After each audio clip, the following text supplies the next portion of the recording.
Professora, boa tarde. Boa tarde, é um prazer estar aqui. Eu estou voltando para Bauru, comecei minhas pesquisas aqui. Estou muito feliz por estar aqui, podendo dar conscientização à população. Já já você vai me falar dessa experiência em Bauru aí. Mas a professora Lília é PhD em Biologia Molecular, formada e doutorada na Escola Paulista de Medicina, que é referência em ensino de primeira grandeza no Brasil, e é presidente do Instituto Brasileiro Instituto de Pesquisas em Células-Tronco. É o primeiro instituto privado do nosso país. A gente tem muita burocracia em relação às pesquisas no país, né? E muita dificuldade de verba. Isso é uma coisa bem conhecida do brasileiro. E com isso, um dos nossos grandes supervisores, Dr. Paulo Pontes, nos cedeu espaço e foi fundado esse instituto sem fins lucrativos, é o nosso instituto. É só mesmo para poder formar pessoas, a gente dá orientação em pesquisa de células-tronco. E esse instituto foi fundado por um paciente brasileiro que recebeu em segundo lugar células-tronco numa lesão de medula.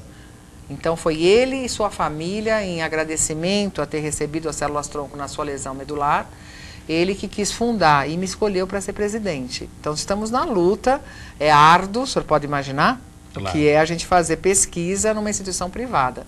Mas a gente não é preso em nenhuma instituição, então nós podemos fazer várias linhas de pesquisa simultâneas. E isso dá uma evolução muito rápida nos resultados. Doutor, explica para o nosso telespectador o que é células-tronco. Células-tronco são células que a gente chama de coringas, que nem os coringas do nosso baralho. Nós somos formados, nós seres humanos, por 200 tecidos. Essas células coringas, elas ficam guardadinhas no meinho do nosso osso. E quando necessário, se um dos nossos 200 tecidos sofrerem alguma lesão e faltar célula, elas caem na corrente sanguínea e vão lá para regenerar essas várias células do nosso corpo. E isso nós descobrimos na ciência só em 2000.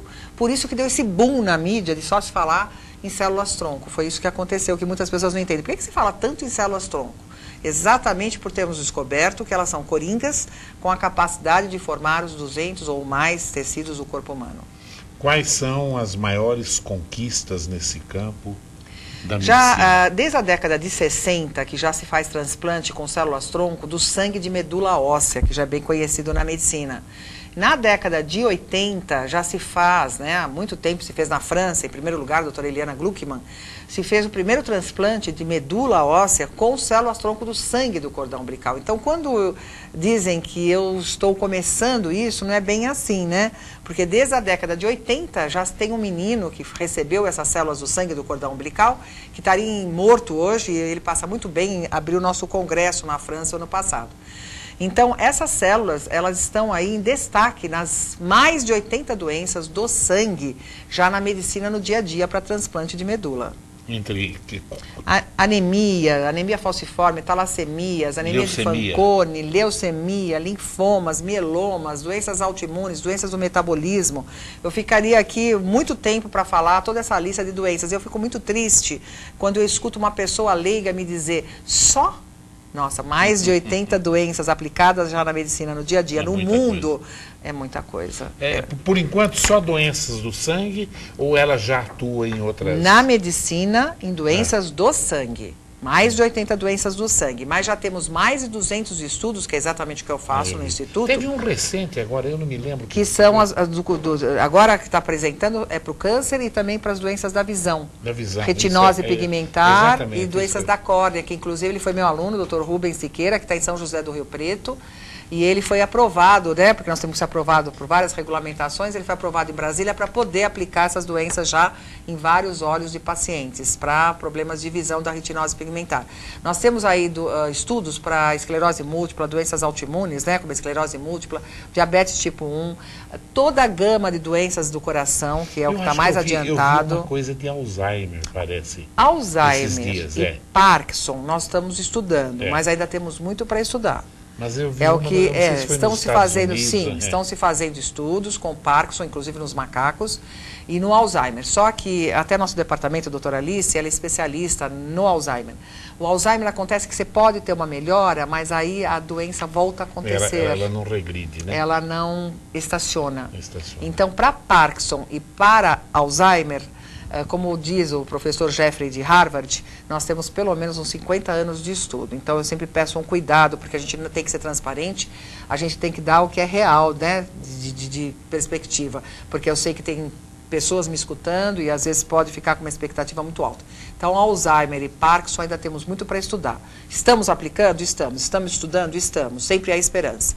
Mas temos que tomar o cuidado que temos muito para estudar. Agora, para doenças do coração, eu sou muito otimista porque eu participei da banca de doutoramento de angina pectoris, que o paciente não conseguia nem abrir o chuveiro para tomar banho.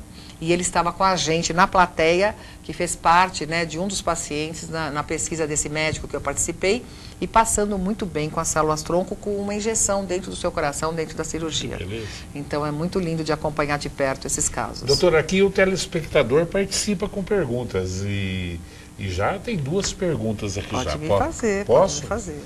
Bem, embora tem bastante coisa que eu quero falar ainda com a senhora, mas vamos lá. Karina Cato. Doutora, um tribunal distrital dos Estados Unidos emitiu na segunda-feira uma liminar que impede o financiamento federal para pesquisas de célula-tronco embrionárias. Eu vi isso mesmo. O juiz Royce Lambert alega que nesse tipo de estudo o embrião é destruído. Essas decisões judiciais não atrapalham os avanços da ciência? Eu acho que não. Eu fui, inclusive, a representante no Supremo Tribunal, eu dei aula para os ministros, acho que todo mundo soube, né, que teve uma audiência pública onde cientistas estiveram lá para os ministros, eu estive, e eu sou contra que se pegue o embrião humano, porque não há necessidade científica disso. Hoje, nós recebemos, ano passado, no BCU Brasil, nós recebemos lá no nosso anfiteatro um dos japoneses mais famosos, que é o grupo do Yamanaka, que transforma, por exemplo, uma célula do cordão umbilical adulta em embrionária. E aí nós temos a ferramenta para fazer os estudos. Então, se eu tenho essa ferramenta científica, para que eu preciso cair na linha de destruir embriões humanos? Onde não é ético, onde essas células, eu trabalhei já com células de embrião de ratos, e elas são muito problemáticas, além de serem caras para trabalhar, elas são células que crescem desenfreadamente e formam tumores nas nossas garrafas. Então, são células muito difíceis para serem domadas na hora da gente estudar dentro da nossa bancada de laboratório. Então, se eu tenho uma ferramenta, que é a própria célula adulta de um cordão umbilical, que eu posso ter ferramenta para transformar em embrião e poder fazer os estudos, eu pergunto para você, para que eu vou furar a ética e destruir embriões humanos? Mas a pergunta dela é o seguinte, essas decisões judiciais não atrapalham o avanço da ciência? Eu acho que não, porque essas ações judiciais que ela me colocou são são verbas para estudar células embrionárias. Se eles pegarem essas verbas, né, porque eles não querem eticamente destruir o embrião humano, por isso que eles não dão a verba. Se eles pegarem essa verba e jogarem para células tronco adultas, que são as que eu estou trabalhando e as que eu estou falando, eles vão pegar as células do cordão umbilical e transformar em embrião. Então eu sou favorável a essa atitude. Também tem uma coisa, nos Estados Unidos 90% das pesquisas vêm da economia privada também, né, doutora? Da economia privada. Por exemplo, Califórnia, né, do Schwarzenegger, ele deu aí bilhões de dólares para as células-tronco embrionárias do Instituto do Super-Homem. Então, nós temos instituições privadas que fazem isso. Mas é o que eu te falei, o certo no mundo é focar a verba para aquilo que está dando certo, para aquilo que é fácil no nosso laboratório. E eu posso dizer de cátedra porque trabalho com células todo dia. Então, vamos focar o dinheiro para aquilo que nós vamos ter resultados, que são as células-tronco adultas, o sangue do cordão, da gordura, as células-tronco da medula, as células-tronco de todo o nosso corpo, da pele, do nosso dente. Vamos dirigir para aquilo que nós estamos vendo que não tem problemas. Para quê? Ficar para aquilo que tem problemas e problemas éticos. Então, eu sou mais favorável àquilo que já está muito adiantado, células-tronco adultas. O Daniel Cavalcante é um cadeirante. É um líder aqui em Bauru, do Ouro Verde, um líder político.